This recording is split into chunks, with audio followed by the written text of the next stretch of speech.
The man's cane taps along the ground at a leisurely pace. As he walks, he pulls a fancy, dark handkerchief from one of the pockets of his suit coat and wipes a smear of dark red away from his face. It's not his blood.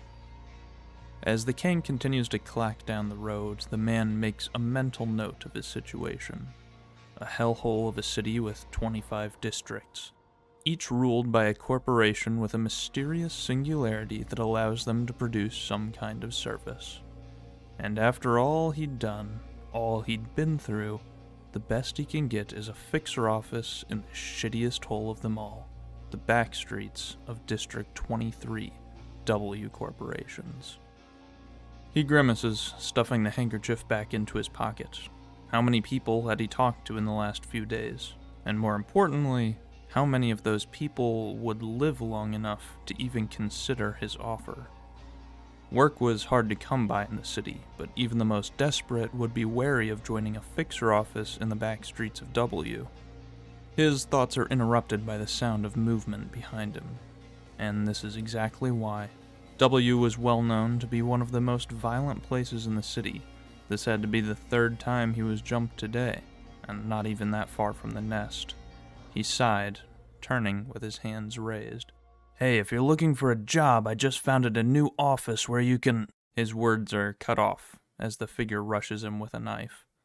The man's eyes narrow, swinging his cane down. A click, a meaty impact, and the sound of a body hitting the ground is enough to dissuade any other would-be attackers in the area. The man pulls his handkerchief out once again. It'll need to be washed after this. As the assailant chokes silently on the ground, the man's cane can be heard clicking further down the alley. He would make a name for himself. He just needed employees.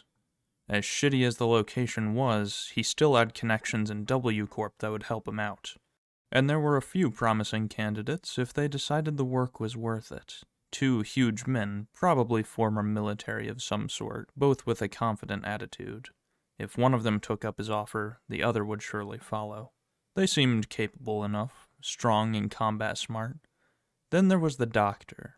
Now he was a strange one. While most would see the old man as an easy target, there was something about him that was off-putting. The way he seemed to look in someone's direction before they appeared, or nodded before a question was asked.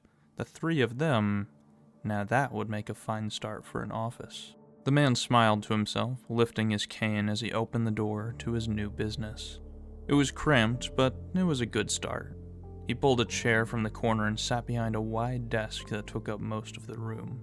He hoped that at least those three would show up.